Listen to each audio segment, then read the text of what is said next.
మరి breaking news చూసుకుంటే మేడ్చల్ మల్కాజిగిరి జిల్లా ఏదైతే షామీర్పేట్ మండలం ఉన్నదో షామీర్పేట్ మండలం దగ్గర అయితే బోమరాజ్పేట అనే ఒక గ్రామం ఉన్నది. మరి ఆ గ్రామం దగ్గర ఉన్నటువంటి రైతులైతే ఆందోళన చెందుతున్నారు. మరి ఎందుకంటే వాళ్లకు సంబంధించినటువంటి భూములు మరి వాళ్ళ పేరు మీద కాకుండా వేరే వాళ్ళ పేరు మీదకి ఎక్కుతున్నాయి. మరి రెవెన్యూ అధికారులు భూ మాఫియాకు పాల్పడుతున్నారని చెప్పేసి అక్కడ ఉన్నటువంటి రైతులైతే బాధపడుతున్నారు, ఏడుస్తున్నారు. మరి అట్లాంటిది వాళ్ళైతే ఈరోజు అయితే ఒక ధర్నా కార్యక్రమం చేపట్టారు. మరి మాకు తెలంగాణ రాష్ట్ర ప్రభుత్వం అయితే అన్యాయం చేస్తున్నది. మరి మా పేరు మీద ఉన్నటువంటి పట్టా భూమిని మాకు తెలియకుండా నిషేధిత జాబితాలో ఏ విధంగా చేస్తారు? అసలు జీవో 22A అంటేనే మాకు వ్యవసాయం చేసుకునేటువంటి మాకైతే తెలీదు. అలాంటిది మా భూములను వేరే వాళ్ళ పేరు మీద ఏ విధంగా చేస్తారు అని అయితే వాళ్ళు ఆందోళన చెందుతున్న వేళ ఇక్కడ కొంతమంది మనతో పాటు అవుతున్నారు. ఒకసారి వాళ్ళను అడిగి తెలుసుకునే ప్రయత్నం అయితే తప్పకుండా చేద్దాము. రైతును నేను 1992 నుంచి వ్యవసాయం చేసుకుంటున్నా. ఇవన్నీ డాక్యుమెంట్లు ఉన్నాయి. సో నా అన్ని కూడా రిజిస్టర్డ్ సేల్ డీడ్స్ ద్వారానే కొనుక్కున్నా. నేను ఏ సాదా బైనామా ద్వారా కొనుక్కున్నాను. 1954-55 నుంచి ఇప్పటి వరకు అన్ని రిజిస్టర్డ్ సేల్ డీడ్స్ ఉన్నాయి. నేను 1954-55లో ఒక ముస్లిం ప్రాపర్టీ ఎవరైతే కొనుక్కున్నారో 1979లో అమ్ముకున్నారు వాళ్ళు. నేను 1992లో కొనుక్కున్నాను. నేను థర్డ్ పర్సన్. 92 నుంచి ఇవాళ వరకు 35 ఇయర్స్ నుంచి నేనే వ్యవసాయం చేసుకుంటున్నా. రెవెన్యూ రికార్డులు, పాస్బుక్లు, ధరణి పాస్బుక్, భూభారతులు అన్ని నా పేర్లే ఉన్నాయి. కానీ ఎవరో థర్డ్ పార్టీ నాకు తెలియనోడు ఎవడో ఒకటి వచ్చి కోర్టు కేసు పాస్బుక్ అప్లికేషన్ అని పెట్టారు. దాన్ని నా భూమి మార్చడానికి ప్రయత్నాలు చేస్తున్నారు. అసలు ఏంది, ఎవరు అప్లై చేశారని, ఎన్ని ఆర్టీఐ అప్లికేషన్స్ పెట్టినా ఎవరు పెట్టినా ఏమి ఇన్ఫర్మేషన్ ఇవ్వబడదు అని ఇస్తారు. నేను ఎంత గట్టిగా మొత్తుకున్నా ఏం చేసినా రావట్లేదు. నాకు 5 ఎకరాలు ఉంది. 1 ఎకరం 2004లో రింగ్ రోడ్లో కూడా పోయింది. ఇప్పటికీ నేను రింగ్ రోడ్ వచ్చే వరకు నేను ద్రాక్ష తోట రైతుని. మా మామయ్యది నేను ఇద్దరం కలిసి కొనుక్కున్నాం 10 ఎకరాలు. అందులో ద్రాక్ష తోట నుంచి అప్పటి నుంచి వ్యవసాయం చేస్తున్నాం. అందులో ఇల్లు కట్టుకున్నా. నేను అప్పటి నుంచి ఇక్కడనే ఉంటున్నాను, చేసి వ్యవసాయం చేసుకుంటున్నాను. ఇప్పుడు అర్ధరాత్రి పేర్లు మార్చేయడానికి ప్రయత్నాలు చేస్తున్నారు. ఎవరున్నారు అనేది ఇప్పుడు ఎవరైతే ప్రయత్నాలు చేస్తున్నారో దుగ్గిలార లీలాయుగంధర బాబు అని, ఆదిత్య యాదవ్ అని, వాళ్ళు వెనక ఎవరున్నారని చెప్తే వాళ్ళు ఎవరో చెప్తారంటే వాళ్ళ అనుచరులందరూ వచ్చి ఏం చెప్తారంటే మా వెనక పెద్ద పెద్దోళ్ళు ఉన్నారు అని అంటారు. పెద్ద పెద్దోళ్ళు ఎవరయ్యా ఉన్నది? పెద్ద పెద్దోళ్ళు ఉంటే భూములు పేర్లు మార్చేస్తారా?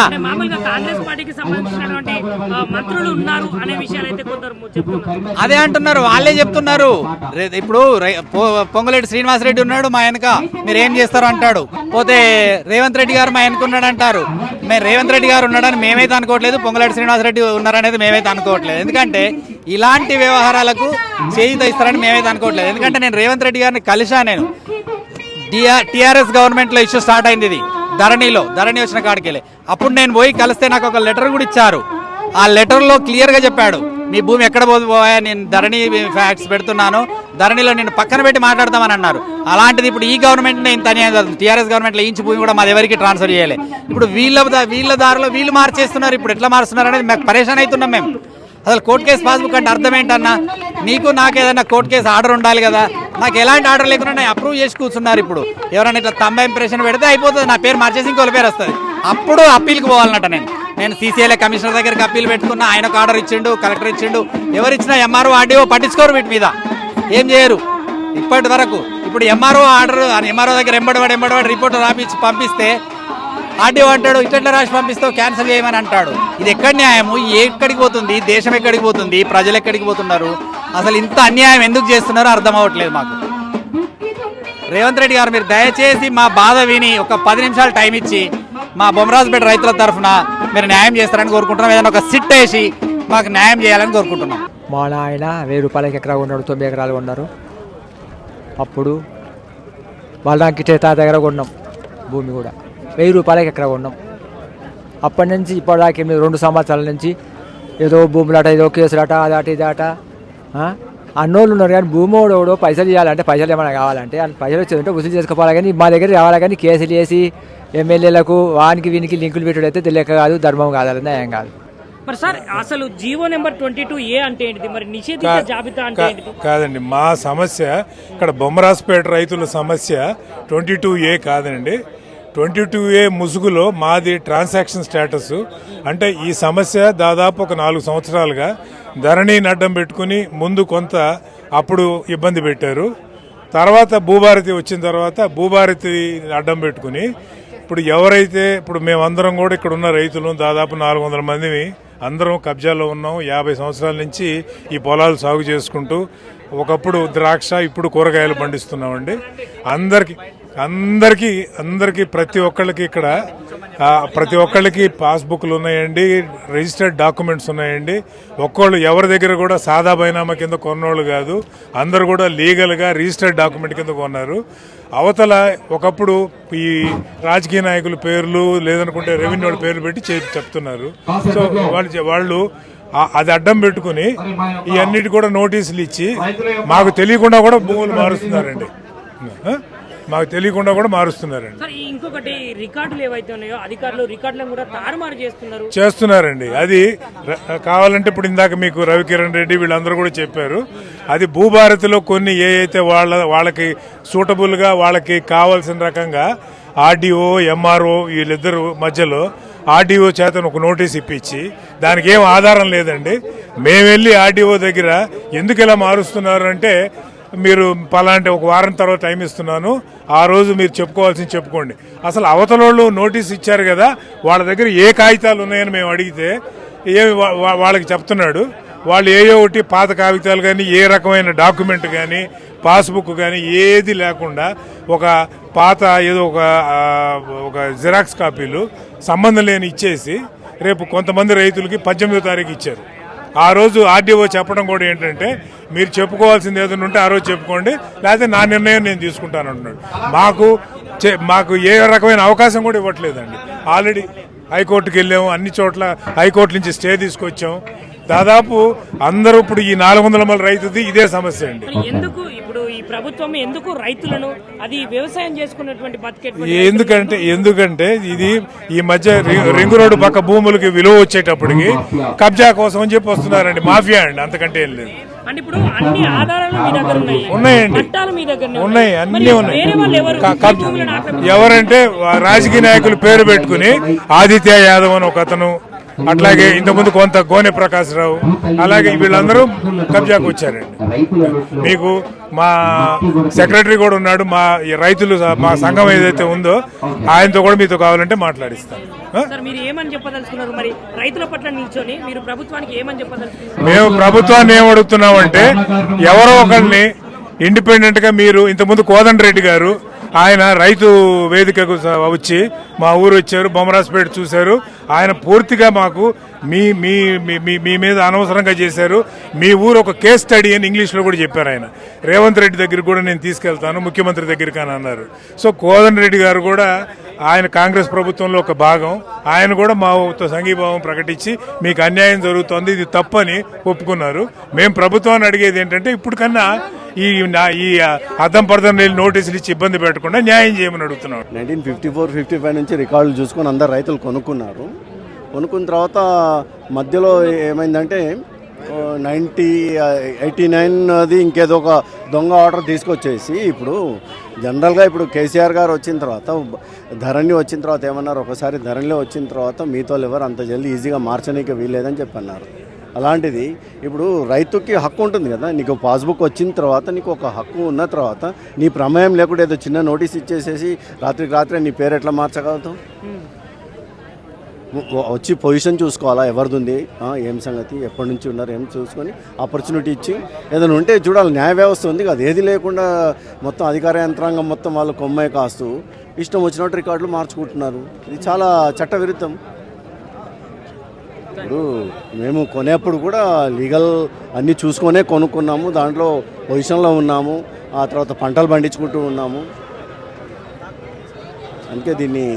అందుకే ఈరోజు ధర్నాలో వచ్చేసేసి మా యొక్క విన్నపం, మా కష్టాలు వివరించడం జరిగింది. ఏంది భూములు పోతున్నాయట, రైతులందరూ బాధలు పడుతున్నారట, మరి మీకు తెలియకుండానే మీ భూములు ఎవరికి పోతున్నాయి, ఎవరు లాక్కుంటున్నారు? ఎవరు లాక్కుంటుండే వాడు ఆడికి వస్తానే లేడు కదా, కాగితాలే వస్తున్నాయి ఆడికి. మేము కాగితాలే తెచ్చి ఆఫీసులు ఇస్తున్నాం, అవి ఆడికి వస్తున్నాయి, మేము వీడికి తెస్తున్నాం. వాడెవడో నాదాన్ని వస్తే అప్పుడు అయ్యా నాది ఇదే ఉంది, కాళ్ళు పట్టుకుంటామా, 10 ఇస్తామంటామా, వాని కుట్టుకి ఇచ్చి పెడతామా, అది విన్నావా? నిజానికి మీ భూమేనా వాళ్ళ భూమే? ఏది వాని దగ్గర కొన్నాము, వాని అయ్య దగ్గర కొన్నాం, వాని తాత దగ్గర కొన్నాం మేము. కొన్నాం మేము 6 ఆర్ట్ల పట్టాలు అవి కూడా వచ్చినాయి మాకు. మేము ఉత్తగా ఏం చేసుకోలే, అవి ఇది నాది అని వాడికి రావాలి. ఆడు కేసు పెట్టినోడు ఎవడో వాడికి వచ్చి నాది నా అయ్యేదని వాడంటే నీ అయ్యేది కాదు, నీ అయ్యేది ఎవరికి వెళ్ళి ఎత్తుకొచ్చి పెట్టినవరా అని అడుగుతా. వాడన్నది వస్తాడు, నేను అన్నది వస్తా. ఇదే పంచాయతీ. ఎన్నేళ్ల సంధి ఉన్నది? 50 ఏళ్ళు అవుతుంది. 50 ఏళ్ల సంధి. 50 ఏళ్ళు అవుతుంది. వ్యవసాయమే చేసుకుంటే బతుకు. అన్ని వ్యవసాయమే, వరేసుకుంటున్నాం, కూరగాయలు అంటే వరి వండి 11 ఏళ్ళు అప్పటి సంది. నీకు 11 సంవత్సరాలు. సంవత్సరాలు ఉన్నప్పుడే మా అత్త కొన్నది. ఇప్పుడు నీకు ఎన్ని ఏళ్ళు? ఇప్పుడు 40 ఉండొచ్చు. 1000 రూపాయలకి ఎకరా కొన్నది. 1000 రూపాయలకి ఎకరం అప్పుడు. అప్పుడు నలుగురు కొడుకులని 9 ఎకరాలు కొన్నది. 9 ఎకరాలలో మాకు మనిషికి ఒక ఎకరన్నర. అంతేనా? మనిషికి ఒక ఎకరన్నర. ఎకరన్నరలో ఇప్పుడు పిల్లలు ఎంతమంది ఉన్నారు? ఇప్పుడు అమ్ముకుంటారు వేరే వాళ్ళు వచ్చి. ఎందుకమ్మా మరి ఇప్పుడు మీకు పట్టా భూమి పేరు మీదే ఉన్నది, మరి మీ పేరు మీద బాలరామ కృష్ణయ్య దగ్గర కొన్నాం అప్పుడు. అదే మీ పేరు మీద ఉన్న భూమి వేరే వాళ్ళకి ఎట్లయితుందో మరి బయట దొంగలు మరి ఏం చేస్తాటున్నాము. మరి ఇక కొనదాల కోసం మేము మందే తాగాలనో సావాలనో తెలియదు ఇక మాకు. చిన్నప్పటి నుంచి మీరు వ్యవసాయమే చేస్తున్నాం. మాకు డ్యూటీలు లేవు, చదువుకోలేరు మా పోరలు, డ్యూటీలు లేవు. మరి ఏంది ఇప్పుడు మరి మీ జాగను మరి ప్రభుత్వ పనులు తీసుకుంటే మీ గతి ఎట్లా కావాలి? ఏంది పోర్ల కింద పోయాలి, మేము ఇంత తాగాలి. అట్లయితేనే అవుతుంది కానీ అంతకన్నా మీకు ఏం కాదు కదా మరి. అట్లుంది. మరి ఏంది ప్రభుత్వం ఎందుకు ఇట్లా చేస్తుంది?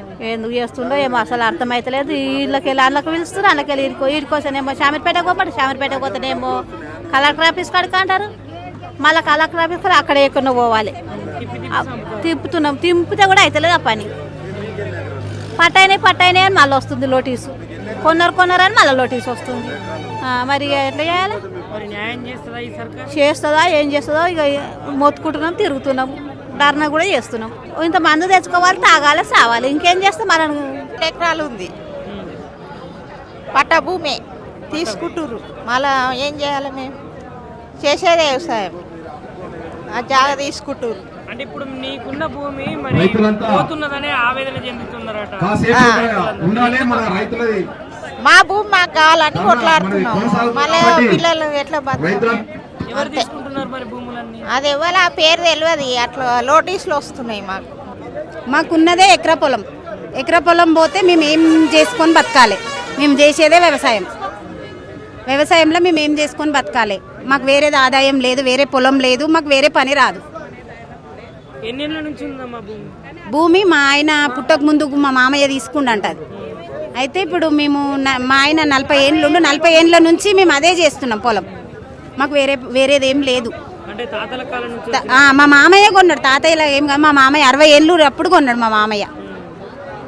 అది వ్యవసాయమే చేస్తాం, వేరేది ఏం లేదు. ఆధారపడే ఉన్నాం మేము.